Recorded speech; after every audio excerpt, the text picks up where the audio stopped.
2 Corinthians 3:18. 3:18 ನಾವು ಹೀಗೆ ನೋಡ್ತೇವೆ. Here it talks about a mirror, and the mirror is the word of God. ಇಲ್ಲಿ ದರ್ಪಣ ಅಥವಾ ಕನ್ನಡಿಯ ಬಗ್ಗೆ ತೋರಿಸುತ್ತೆ. That is, in God's word we see the glory of Jesus. That's what it says here. ಇದರ ಅರ್ಥ ಏನಂದ್ರೆ ದೇವರ ವಾಕ್ಯದಲ್ಲಿ ನಾವು ದೇವರ ಕ್ರಿಸ್ತನ ಮಹಿಮೆಯನ್ನ ನೋಡ್ತೇವೆ. Now when you read the Bible, ನೀವು ದೇವರ ವಾಕ್ಯವನ್ನು ಓದುವಾಗ you can read it like commandments. ನೀವು ಆಜ್ಞೆ ಅಂತ ಓದ್ಬೋದು. You'll get bored. It's very discouraging. ನಿಮಗೆ ಬಹಳ ಬೇಸರ ಆಗುತ್ತೆ, ಮನಗೊಂದು ಬಿಡ್ತೀರಾ.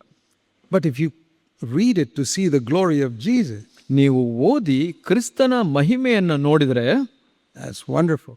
ಅದು ಬಹಳ ಅದ್ಭುತವಾದದ್ದು. It's like seeing a picture of somebody you love very much. ನಾವು ಒಂದು ಆ ಚಿತ್ರವನ್ನು ನೋಡ್ತೇವೆ, ನಮ್ಮನ್ನ ಹೆಚ್ಚು ಪ್ರೀತಿಸುವ ಆತನ ಚಿತ್ರವನ್ನ. To see the glory of Jesus in the Bible. ದೇವರ ವಾಕ್ಯದಲ್ಲಿ, ಬೈಬಲ್ನಲ್ಲಿ ಕ್ರಿಸ್ತನ ಮಹಿಮೆಯನ್ನು ನಾವು ಕಾಣ್ತೇವೆ.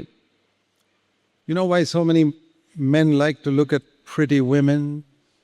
ಯಾಕೆ ಗೊತ್ತಾ, ಬಹಳಷ್ಟು ಗಂಡಸರು ಒಂದು ಸುಂದರ ಹುಡುಗಿಯನ್ನು ನೋಡ್ಲಿಕ್ಕೆ ಇಷ್ಟಪಡ್ತಾರೆ. Magazines and movies and computer, internet and all that. ಪತ್ರಿಕೆಗಳಲ್ಲಿ, ಸಿನಿಮಾದಲ್ಲಿ, ಪೋಸ್ಟರ್ಗಳಲ್ಲಿ. I'll tell you. ನಾನು ಹೇಳ್ತೇನೆ, Here is the real reason.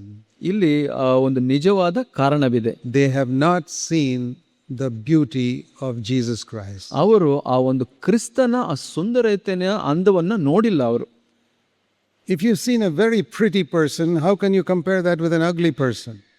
ನೀವು ಒಂದು ಸುಂದರ ಒಬ್ಬ ವ್ಯಕ್ತಿಯ ಚಿತ್ರವನ್ನು ನೋಡಿದರೆ ಅದನ್ನ ಒಂದು ಚೆನ್ನಾಗಿ ಕಾಣಿಸ್ದೆ ಚಂದವಲ್ಲದನ್ನ ಹೇಗೆ ಹೋಲಿಸಕ್ಕೆ When ಸಾಧ್ಯವಾಗುತ್ತೆ? you really see the beauty of Jesus Christ, you'll never find anything more beautiful than that in the whole world. ನೀವು ಯೇಸು ಸ್ವಾಮಿಯ ಅಂದವನ್ನ, ಮಹಿಮೆಯನ್ನ ನಿಜವಾಗಿ ನೋಡಿದ್ರೆ ನೀವು ಈ ಲೋಕದಲ್ಲಿ ಇರೋದನ್ನ ಯಾವುದನ್ನು ಹೋಲಿಸ್ಲಿಕ್ಕೆ ಸಾಧ್ಯವಿಲ್ಲ. The beauty of money, ಆ ಒಂದು ಹಣದ ಅಂದ, women, ಹೆಣ್ಣಿನ ಅಂದ, honor, ಈ ಒಂದು ಸನ್ಮಾನಗಳು, honor in the church. ಈ ಒಂದು ಸಭೆಯಲ್ಲಿ ಸಿಗುವಂತ ಸನ್ಮಾನ, All these things become ugly when you see Jesus.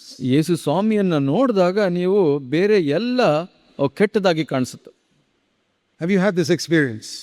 ಈ ಅನುಭವವಾಗಿದೆಯಾ ನಿಮ್ಗೆ? Sometimes you've been outside in the bright sun. ನೀವು ಒಂದು ಹೊರಗಡೆ ಹೋಗ್ತೀರಾ, ಪ್ರಕಾಶಮಾನವಾದ ಸೂರ್ಯನ ಬೆಳಕಿದೆ. You come inside a room and it look so dark in that room. ನೀವು ತಕ್ಷಣವೇ ನೀವು ಒಂದು ಕೊಠಡಿ ಒಳಗಡೆ ಬಂದಾಗ ನಿಮ್ಗೆ ಕತ್ತಲೆಯಾಗಿ ಕಾಣಿಸುತ್ತೆ. Why is that? ಯಾಕೆ? Because our eyes have been so used to see the brightness of the sun that everything else looks so dark. ಯಾಕೆ ಅಂದ್ರೆ ಆ ಪ್ರಕಾಶವನ್ನ ನೋಡಿ ಅದೇ ಅನುಭವದಲ್ಲಿ ಇರ್ತೀರಾ, ನೀವು ಒಳಗಡೆ ಬಂದ ತಕ್ಷಣ ನಿಮಗೆ ಕತ್ತಲೆ ಆಗ್ಬಿಡುತ್ತೆ. That is really what happens when you see the beauty of Jesus in your heart. ಇದೇ ನಿಜವಾಗಿ ನಡೆಯುವಂತದ್ದು, ಯೇಸು ಸ್ವಾಮಿಯ ಅಂದವನ್ನ, ಮಹಿಮೆಯನ್ನ ನೀವು ನೋಡಿದಾಗ ನಿಮ್ಮ ಹೃದಯದಲ್ಲಿ. That's what happened to me when all the attractions of the world disappeared when I saw the beauty of Jesus. ನನಗೆ ಇದೇ ಆಗಿದ್ದಂಥದ್ದು. ಯೇಸು ಸ್ವಾಮಿಯ ಮಹಿಮೆಯನ್ನ ನೋಡಿದಾಗ ಈ ಲೋಕದ ಆಕರ್ಷಣೆ ಎಲ್ಲ ಮುಸುಕಿ ಹೋಗ್ಬಿಡ್ತು. You cannot live the Christian life any other way.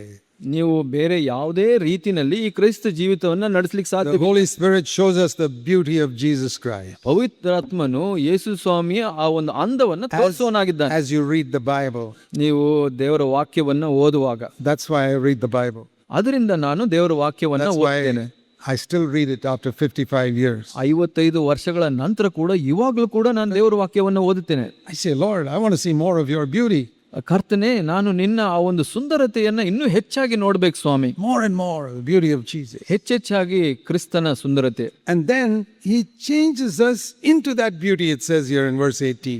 18ನೇ ವಚನದಲ್ಲಿ ಮುಂದೆ ನೋಡ್ತೀವಿ, ಆತನು ಆ ಪ್ರಭಾವದ ಸಾರೂಪ್ಯಕ್ಕೆ ನಮ್ಮನ್ನು ಬದಲಾಯಿಸ್ತಾನೆ ಅಂತ ಹೇಳುತ್ತೆ. The beauty becomes glory to more glory to more glory. It keeps on increasing, it says in that verse. ಆ ವಚನದಲ್ಲಿ ಹೇಳುತ್ತೆ, ಒಂದು ಪ್ರಭಾವದಿಂದ ಅಧಿಕ ಪ್ರಭಾವಕ್ಕೆ ಮಹಿಮೆಗೆ ನಮ್ಮನ್ನ ಕೊಂಡೊಯ್ತಾನೆ. Now listen, this is the important thing.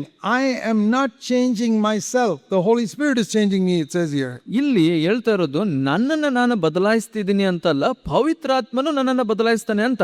If I have to change myself, it's impossible. ನನ್ನನ್ನು ನಾನು ಬದಲಾಯಿಸಬೇಕು ಅಂದ್ರೆ ಅದು ಅಸಾಧ್ಯವಾದ ವಿಷಯ. You know, in the Old Testament, the Lord says, I am the potter and you're the clay. ಒಂದು ಹಳೆ ಒಡಂಬಡಿಕೆಯಲ್ಲಿ ಒಂದು ನಿದರ್ಶನವಿದೆ, ನಾನು ಗಡಿಗೆ ಮಾಡುವಂತನು, ನಾನು ಕುಂಬಾರನು, ನೀವು ಮಣ್ಣಾಗಿದ್ದೀರಾ. You read that in Jeremiah. ಯೆರೆಮೀಯದಲ್ಲಿ ನಾವು ಓದ್ತೀವಿ ಅದ್ರ ಬಗ್ಗೆ. You know, clay can never make itself into a beautiful vessel. ಆ ಒಂದು ಮಣ್ಣು, ಜೇಡಿ ಮಣ್ಣು ತನ್ನನ್ನು ತಾನೇ ಒಂದು ಗಡಿಗೆಯನ್ನಾಗಿ ಮಾಡ್ಲಿಕ್ಕೆ ಸಾಧ್ಯವಿಲ್ಲ. But if the yields to the potter can make a beautiful vessel out of that. ಆ ಕುಂಬಾರನಿಗೆ ತನ್ನ ತಾನು ಆ ಮಣ್ಣು ಒಪ್ಪಿಸಿಕೊಡುತ್ತೆ. ಆವಾಗ ಆ ಕುಂಬಾರನು ಆ ಗಡಿಗೆಯನ್ನು ಮಾಡ್ತಾನೆ This ಸುಂದರವಾದ. was not possible in the Old Testament. ಆ ಹಳೆ ಒಡಂಬಡಿಕೆಯಲ್ಲಿ ಇದು ಸಾಧ್ಯವಾಗಿರಲಿಲ್ಲ. Turn to Jeremiah chapter 18. ಯೆರೆಮೀಯ 18ರಲ್ಲಿ ನಾವು ನೋಡೋಣ. The Lord spoke to Jeremiah. ಕರ್ತನು ಯೆರೆಮೀಯನಿಗೆ ಮಾತಾಡ್ತಾರೆ. Verse 2. 2ನೇ ವಚನ, 18:2. 18 2ನೇ ವಚನ. Go to the potter's house and I'll teach you my word there. ನೀನೆದ್ದು ಕುಂಬಾರನ ಮನೆಗೆ ಇಳಿದು ಹೋಗು, ಅಲ್ಲೇ ನನ್ನ ನುಡಿಯನ್ನು ನೀನು I went to the ಕೇಳಬೇಕು. potter's house. ನಾನು ಆ ಕುಂಬಾರನ ಮನೆಗೆ ಹೋದೆ. And verse 4, the vessel he was making got spoiled in his hand. So ಅಲ್ಲಿ ನಾವು ನೋಡ್ತೀವಿ, ಅವನು ಮಾಡ್ತಾ ಇರುವಂತ ಗಡಿಗೆ ಅದಕ್ಕೆ ಕೆಟ್ಟಲ್ಪಟ್ಟಿತ್ತು ಪಾತ್ರೆ. Potter has got a wheel ಆ ಕುಂಬಾರರಿಗೆ ಒಂದು and ಚಕ್ರವಿರುತ್ತೆ. he puts this mud on it. ಆ ಒಂದು ಜೇಡಿ ಮಣ್ಣನ್ನು ಅದು ಮಧ್ಯದಲ್ಲಿ ಹಾಕ್ತಾರೆ. You know, potter is not using gold or silver, just cheap mud. ಅವರು ಕುಂಬಾರನು ಆ ಬೆಳ್ಳಿ ಬಂಗಾರವನ್ನು ಉಪಯೋಗಿಸುವುದಿಲ್ಲ, ಅವರು ಮಣ್ಣನ್ನು ಉಪಯೋಗಿಸ್ತಾರೆ. We are also made of mud, really. ನಾವು ಕೂಡ ಆ ಮಣ್ಣಿನಿಂದನೇ ತಯಾರು ಮಾಡಲ್ಪಟ್ಟವರು. We don't have much value. ನಮಗೆ ಅಷ್ಟು ಬೆಲೆ ಇಲ್ಲ. The potter makes, as he's trying to make it, it is spoiled. ಆತನು ಆ ಕುಂಬಾರನು ಆ ಪಾತ್ರೆಯನ್ನು ಮಾಡುವಾಗ ಕೆಟ್ಟು ಹೋಗ್ತು. Many of us, the Lord's been trying to make us and we resist and it gets spoiled. ನಮ್ಮ ಈ ಬಹಳಷ್ಟು ಜನರ ಜೀವಿತದಲ್ಲಿ ದೇವರು ಏನೋ ಮಾಡ್ಲಿಕ್ಕೆ ಪ್ರಯತ್ನ ಮಾಡ್ತಾ ಇದ್ದಾರೆ, ಅದು ನಾವು ಅದನ್ನು ವಿರೋಧಿಸ್ತೀವಿ, ಅವ ಕೆಟ್ಟೋಗುತ್ತೆ. God doesn't throw us away. ಆದರೆ ದೇವರು ಅದನ್ನು ಬಿಸಾಕೋದಿಲ್ಲ. He says, okay, he remade it. Look at verse 4. He remade it into another vessel. 4ನೇ ವಚನದಲ್ಲಿ ನೋಡ್ತೀವಿ, ಅದನ್ನ ಬೇರೆ ಪಾತ್ರೆಯನ್ನಾಗಿ ದೇವರು ಮಾಡ್ತಾರೆ. That's a great encouragement. ಅದು ಬಹಳ ಪ್ರೋತ್ಸಾಹ ಕೊಡುವಂತ. Even though I resisted and I spoiled what God was doing, ನಾನು ವಿರೋಧ ಮಾಡಿ ದೇವರು ಮಾಡುವಂತದನ್ನ ಕೆಡಿಸಿದ್ರು ಕೂಡ God says, don't worry, I'll make you again. ದೇವ್ರು ಹೇಳ್ತಾರೆ, ಪರವಾಗಿಲ್ಲ, ಯೋಚನೆ ಮಾಡಬೇಡ, ನಾನು ಬೇರೆ ಮಾಡ್ತೀನಿ ಹೊಸದಾಗಿ. Do you feel, some of you, that you spoiled because you resisted God? ನಿಮಗೆ ಕೆಲವರಿಗೆ ಅನ್ಸುತ್ತಾ, ಅಯ್ಯೋ ದೇವ್ರು ಮಾಡೋದನ್ನ ನಾನು ಕೆಡಿಸ್ಬಿಟ್ಟೆ ವಿರೋಧಿಸಿ ಅಂತ? He says, don't get discouraged. ದೇವ್ರು ಹೇಳ್ತಾರೆ, ನೀವು ಮನಗುಂದಬೇಕಾಗಿಲ್ಲ, Still make you a better vessel. ನಾನು ಇವಾಗ್ಲೂ ಕೂಡ ನಿಮ್ಮನ್ನ ಹೊಸ ಪಾತ್ರೆಯನ್ನಾಗಿ ಮಾಡ್ತೀನಿ. Verse 6. 6ನೇ ವಚನ. Can I not deal with you as with the potter, like the clay in the potter's hand, so are you in my hand? ಹಾಗೆ ಈ ಕುಂಬಾರನು ಮಾಡಿದಂತೆ ಜೇಡಿ ಮಣ್ಣು ಕುಂಬಾರನ ಕೈಗೆ ಹೇಗೋ ಹಾಗೆಯೇ ನೀನು ನನ್ನ ಕೈಲಿದ್ದೀಯಲ್ಲ ಅಂತ ಹೇಳ್ತಾರೆ.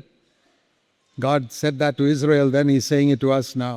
ಅವತ್ತು ಇಸ್ರೇಲ್ ದೇಶಕ್ಕೆ ದೇವರು ಹೇಳಿದ್ರು, ಇವತ್ತು ನಮಗೆ ಹೇಳ್ತಾ ಇದ್ದಾರೆ. Whenever you get discouraged because you failed somewhere, ನೀವು ಎಲ್ಲೋ ಯಾವುದೋ ಒಂದು ಕ್ಷೇತ್ರದಲ್ಲಿ ಸೋತಿದ್ರಿಂದ ನೀವು ಮನಗೊಂಡ್ರೆ, go to Jeremiah, which chapter? ಯೆರೆಮೀಯ ಯಾವ ಅಧ್ಯಾಯಕ್ಕೆ ಹೋಗ್ಬೇಕು? 18ನೇ ಅಧ್ಯಾಯಕ್ಕೆ ಹೋಗಿ. See, whenever I get discouraged, I'm going to go to Jeremiah 18. ನಿಮಗೆ ಯಾವಾಗಲಾದ್ರೂ ನನಗೆ ಮನಗೊಂದಿದ್ರೆ ನಾನು ಯೆರೆಮೀಯ 18ಕ್ಕೆ ಹೋಗ್ತೀನಿ. And see how God says, okay, it is spoiled, I'll make another vessel. ಇದನ್ನು ನಾನು ನೋಡ್ತೀನಿ, ದೇವರು ಹೇಳೋದನ್ನ, ನೀವು ಕೆಟ್ಟು ಹೋಗಿದ್ದೀರಾ, ನಾನು ಮತ್ತೆ ಹೊಸ ಪಾತ್ರೆಯನ್ನಾಗಿ ಮಾಡ್ತೀನಿ ಅಂತ. I've been spoiled many times. ನಾನು ಬಹಳಷ್ಟು ಸಲ ಹೀಗೆ ಕೆಡಿಸಿದ್ದೀನಿ, I never give up. ಆದರೆ ನಾನು ಯಾವತ್ತೂ I'll tell you why. ಯಾಕಂತ ಹೇಳ್ತೀನಿ, Because God never gives up on me. ದೇವರು ನನ್ನ ಕೈ ಬಿಡೋದಿಲ್ಲ ಯಾವಾಗಲೂ. And if I am something today, it is because God never gave up on me. ಇವತ್ತು ನಾನು ಒಬ್ಬ ವ್ಯಕ್ತಿಯಾಗಿದ್ದೇನೆ ಅಂದ್ರೆ ದೇವ್ರ ಕೈನಲ್ಲಿ ದೇವರು ನನ್ನ ಕೈ ಬಿಟ್ಟಿಲ್ಲ ಅಂತ ಅರ್ಥ. I did not obey God 100% all these 55 years. ಎಲ್ಲ 55 ವರ್ಷ 100% ದೇವ್ರಿಗೆ ವಿಧೇಯನಾಗಿದ್ದೀನಿ ಅಂತ ಹೇಳೋದಿಲ್ಲ ನಾನು. In the beginning, I used to get discouraged. ಪ್ರಾರಂಭದಲ್ಲಿ ನಾನು ಮನಗುಂತಾ ಇದ್ದೆ. Because nobody told me to read Jeremiah 18. ಯಾಕಂದ್ರೆ ಯಾರು ಹೇಳಲಿಲ್ಲ ಯೆರೆಮೀಯ 18 ಓದು ಅಂತ. I didn't have a spiritual father. ನನಗೆ ಯಾರು ಆತ್ಮಿಕ ತಂದೆ ಇರಲಿಲ್ಲ. But now I've learned. ನಾನಿವಾಗ ಕಲ್ತ್ಕೊಂಡಿದ್ದೀನಿ. Now I can say, ನಾನು ಈಗ ಹೇಳ್ತೇನೆ, I never get discouraged. ನಾನು ಯಾವಾಗಲೂ ಅವು ಮನಗುಂದೋದಿಲ್ಲ. Not because I'm perfect. ನಾನು ಪರಿಪೂರ್ಣನು ಅಂತ ಅಲ್ಲ, I have not yet become like Jesus. I'm still long way from that. ನಾನು ಯೇಸು ಸ್ವಾಮಿ ತರ ಆಗಿಲ್ಲ, ಇನ್ನು ಬಹಳ ದೂರವಿದೆ But ಅದು. I know that God will never give up on me. ಆದ್ರೆ ನನಗೆ ಒಂದು ಗೊತ್ತಾಗಿದೆ, ದೇವರು ನನ್ನ ಕೈ ಬಿಡೋದಿಲ್ಲ ಅಂತ. My Father says, I will never give up on you. ನನ್ನ ತಂದೆ ಹೇಳ್ತಾರೆ, ನಾನು ನಿನ್ನ ಕೈ ಬಿಡೋದಿಲ್ಲ, I'm going to make you absolutely perfect one day. ನಾನು ನಿನ್ನನ್ನ ಪರಿಪೂರ್ಣನಾಗಿ ಮಾಡ್ತೀನಿ ಒಂದು ದಿವಸ ಅಂತ ಹೇಳ್ತಾರೆ. I say, praise the Lord. ನಾನು ಹೇಳ್ತೀನಿ, ದೇವರಿಗೆ ಸ್ತೋತ್ರ. I don't care what men think about me. ನನ್ನ ಬಗ್ಗೆ ಬೇರೆ ಜನರು ಏನ್ ಅನ್ಕೊಂತಾರೆ ಅದ್ರ ಬಗ್ಗೆ ಯೋಚನೆ ಮಾಡೋದಿಲ್ಲ.